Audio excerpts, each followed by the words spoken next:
especially in the heavyweight division, because you know we all have power, we all punching, and you just keep your head straight, especially with dealing with a puncher like me, because you know it's not good. But you know, he's to his credibility, he's definitely tough. You know, when he comes to fight. You know, he's come to be ready to his credibility. But you know, it's definitely not gonna. I don't feel it's gonna be my toughest. But like I said, man, you just never know how a person feel when it's that time with them lights, camera actually come on. You know, it may be like I said in the press conference, he may have some kind of mojo that he's feeling some type of way that he's feeling this fight just because of the opponent that he's fighting. You know, if he beat me, then that put the spotlight on him. You know what I mean? So when it's like that, you can go two ways. Either that I can take this opportunity as a blessing and look for a stardom for myself, or I can look at it as, well, I'm scared he done knocked out everybody else.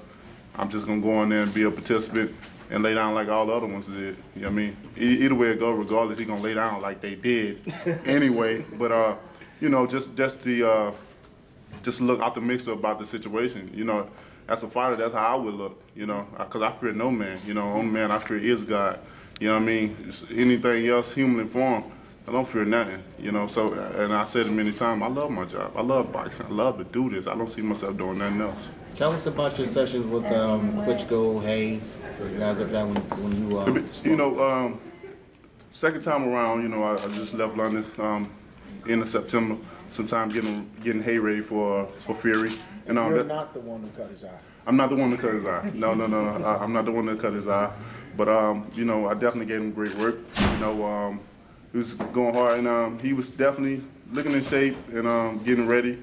Like I said many times, I don't agree with the week of sparring before the fight and stuff like that. But maybe they had something going on in camp. They was maybe working on, you know, inside game or something like that. That, you know, sometimes things happen that and that's just part of life. And hopefully I can get back in this camp, just go around and get in there so we can handle unfinished business. But Klitschko camp was definitely my all-time camp. Very professional. A lot of things that were offered for us. We felt like kings up in that camp, man. It was beautiful. When was this? This was this time last year, November, October, November, leading up to the walk fight. Oh, okay. Morocco, Mary's Walk, yeah, Mary's Walk. And that was my all-time experience, you know, just getting in there, you like, with the champ. You know, I've been there with other champs as far as Hay and all that and stuff, come inside me. You know, I've been in a lot of great camps, but, you know, to be in there with the guys that you know, have dominated the heavyweight division, you know, I was super excited. You know, again, like I said, I don't have fear for no human form, you know, and a lot of guys got in there, you can tell they was kind of timid, they're hesitant, you know, to just get in there with them. But, you know, after sparring got to going, people saw that, you know, I was giving all that I could give. I felt like I had nothing to lose. You know, I can only gain from this camp. That's why I became immediately the chief sparring partner. You know, it'd be times with me and him sparring, me and him only a sparring. You got 5 other guys, you know, getting ready and stuff like that. He said, that's enough. I had enough, you know. And it was more than one time we did that. I went over 45, 50 plus rounds with him just in camp alone by myself. So yeah, by myself. So, you know, it was a great feeling to do that. You know, I had a part of me was like, why we got all these other sparring partners? I'm just gonna do all the sparring. Then another part, everybody's just getting paid for free now. But then it was a side of me like saying, yo, I'm getting all the experience. This is a great opportunity for me. What I mean, I can use different tactics towards him. One day I may have to fight him, you know, so I'm gonna get the best out of it. I know. So I was what worked for me, I kept. I tweaked it up. What didn't work for me, I threw it away. You know, I wasn't worried about getting hit. Wasn't worried about, you know, him dropping me or nothing like that. You know what I mean? Because I'm the type of guy, you know, you go hard, I'm gonna go harder. You know, you drop me, I'm gonna get right back up. I'm gonna get right back up in that ass. You know what I mean? Excuse my language, but that's how I felt. That's how I felt at the moment. So I'm just going through, just telling y'all how I felt at that moment. You know what I mean? So, but it was a blessing and a curse for me. I felt, you know, just to go so many rounds and both of us to interact with each other so many times as we did. Because it was a blessing and curse, because I say, you know, to spend so much time and be there so long that we did, to spend so much time in the ring with a future opponent you can easily, all right, this day, and every day we were sparring. So all right, this day we already know what's gonna happen, what he's gonna bring, what's his tactic, how he like to move. I was, and I'm a young guy. I soak up all of that stuff like that. So we was kind of getting familiar with each other as they go around. So and I felt like it was a blessing and curse. It was a blessing because I kind of saw different openings, different things that he's good at, what he's not good at. When he can fight coming forward, he can't fight going backward.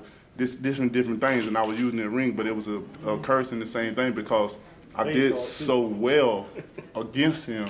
I did, it was crazy. I did so well against him, and they never gave out.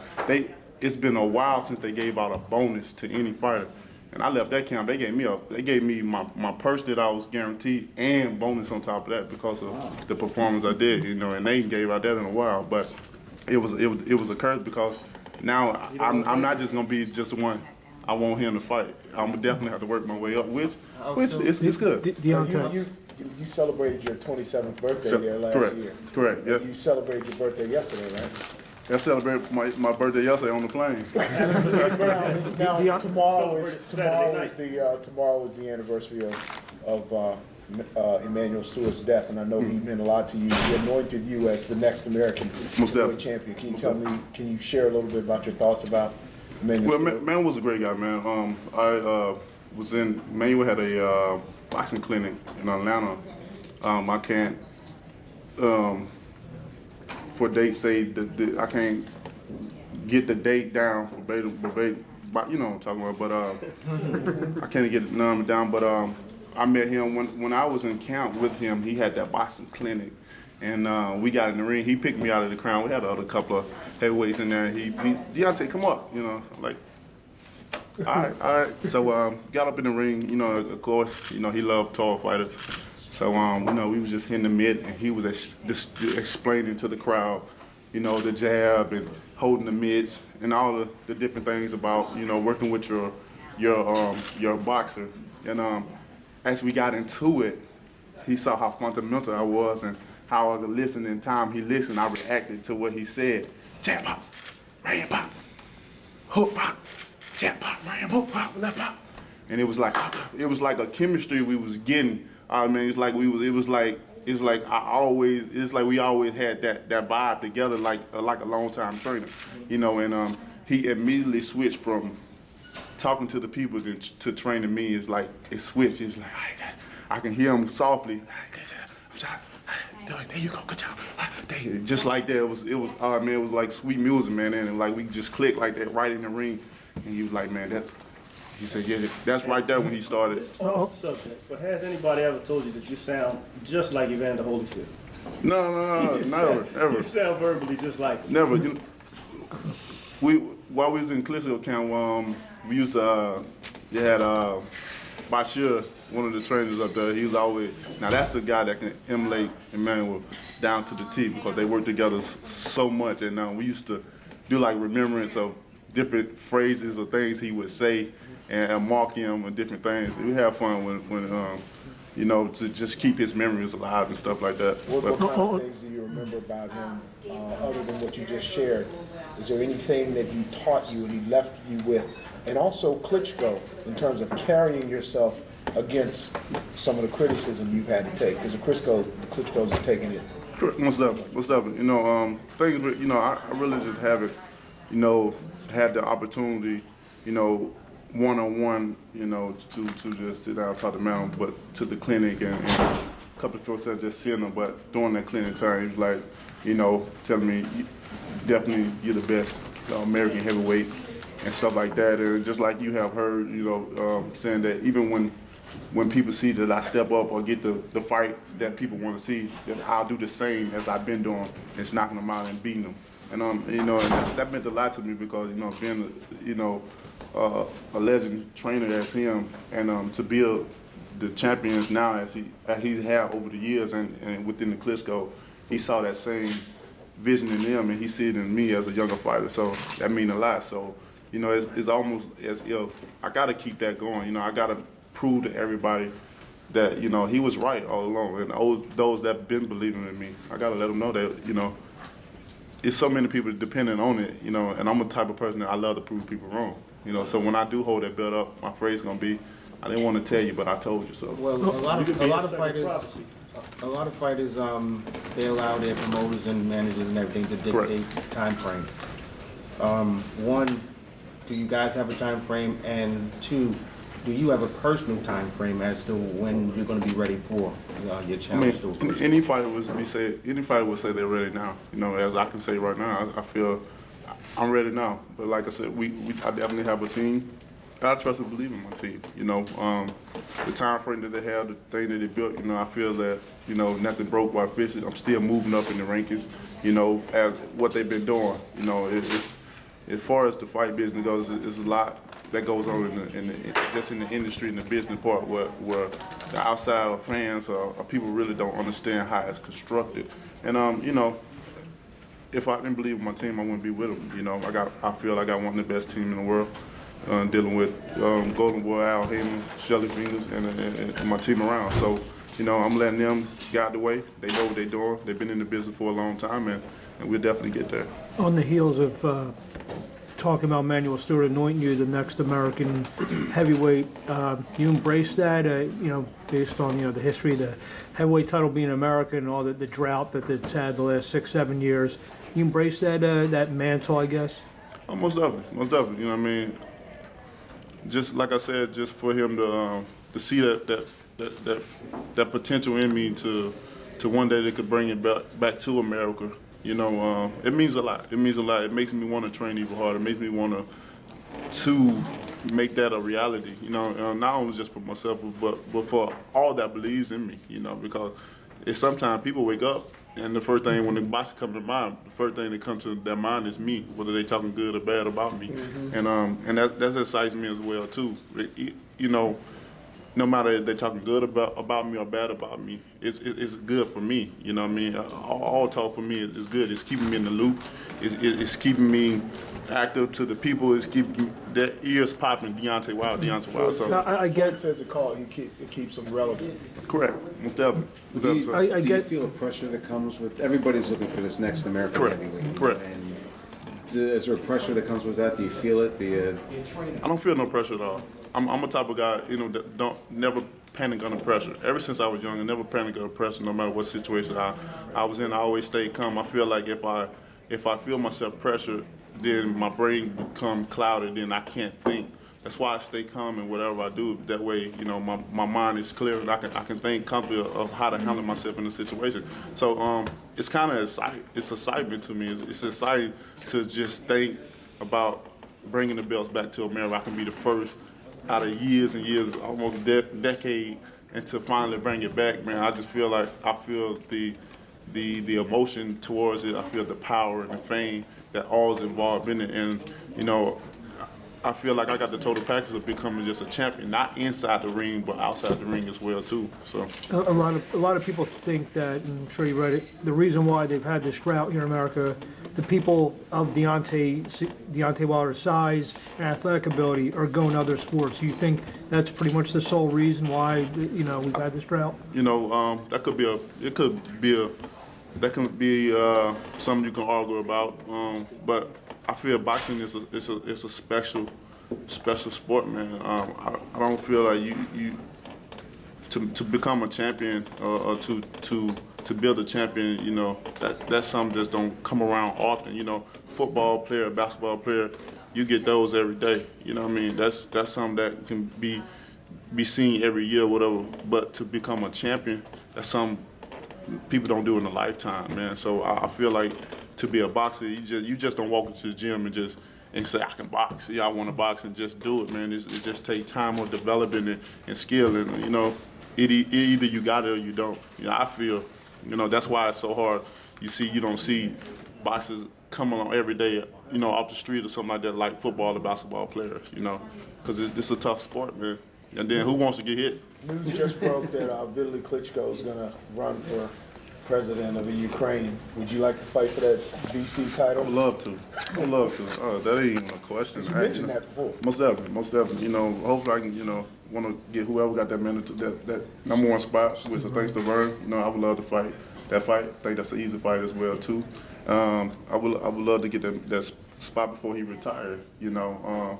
and take that belt. Then he can go on to be president or whatever he want to be. Then, There's a lot of people that said you are now looked at as the American that can make it happen for us.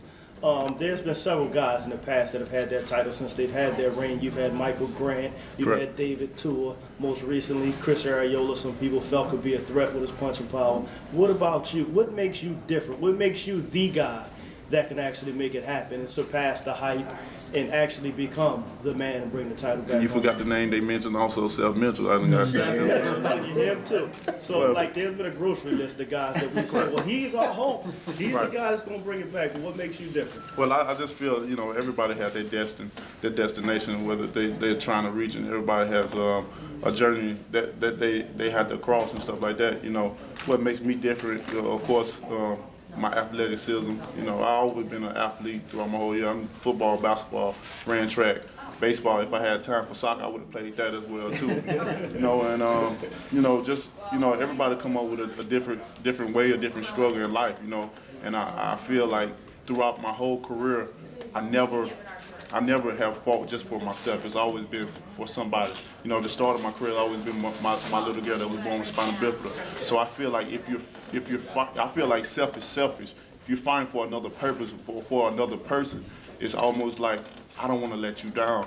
I don't want to feel defeat and see your face like I promised you this, and I didn't come through with my promise and stuff like that. And I got a lot of people depending on not just my mutual family, but people, my circle that I built around me,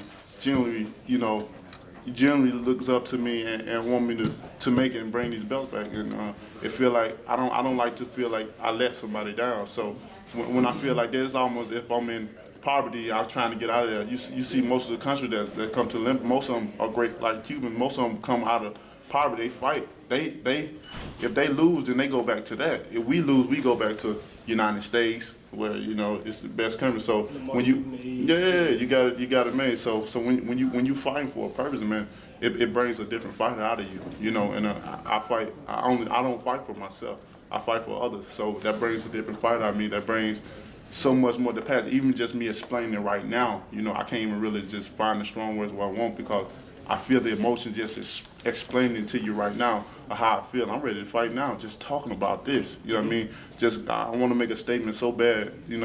I'm just ready for whoever to show them, man. Yeah. I've been to Tuscaloosa. There's the Crimson Tide, and there's you. That's right. How did you wind up going to boxing instead of playing for Alabama or Auburn? Well, make a long story short, I wanted to train after high school. I wanted to go to university. Didn't do so good on my SAT test, and so I had to go to a community college. Made a team at the community college. Football, basketball? Basketball. But because the college only had nothing but a basketball team. But shortly after, I had to make a decision, which it wasn't a big decision for me because I already knew what I had to do. I had a little girl that was about to be born, and she was born with spinal bifida. So I had a best friend in college. I told him that, I should start boxing, because he thought it was a great idea, because it's streetwise. I always got into fights. People know me back. Always known me for fighting. But I tell people I never looked for trouble, but trouble always found me. I was a quiet kid. I never picked people. It was just something about somebody wanted to pick with me and just start a fight. And I always beat him. And I told him I should start boxing. He thought it was a great idea. And he had this trainer that was in his class. Tried to get him to fight because he was tall, lanky. But he called me, met the trainer, went to the gym. When I walked in the gym, I fell in love with it. I fell in love instantly. So how old were you, like 18, 19? I came in at 20, but my days were 3 shy of, my birthday was 3 shy of when I actually came in, so I started at 21. Oh, really? And came all the way, so. Do you think you could have played basketball at a higher level? What's up? It was Alabama that was looking at you? That's what I University of wanted. Alabama? That's why I had to get more credit. Grades, okay. So that's what I always had a dream of playing with the Crimson Tide. Just coming up, seeing all the hype. Being a younger kid, just being in the city where the school is. I always had dreams of playing there. But you may have one way to go, but God has another plan for you. So I really feel that He have a plan for me in this sport, because sometimes I sit back still today. I sit back and go through my mind of all the things that I have been through my amateur career as pro. amateur career, made the Olympics team in a year and a half. Just turned 21, made the Olympics team in a year and a half, and medal. No one here has ever done it. Most time it take a lifetime for people to make it to the Olympics team, yet alone me making it a year and a half. And I always played catch up. I had no skills, but I had a big heart. I feel like when you have a big heart, that's something a man can't measure. You can't measure your heart, you know. And then come on my professional career, to knock every single man out, no matter what the opposition, the level they had. Every man that has stepped in the ring with me, the results has ended the same.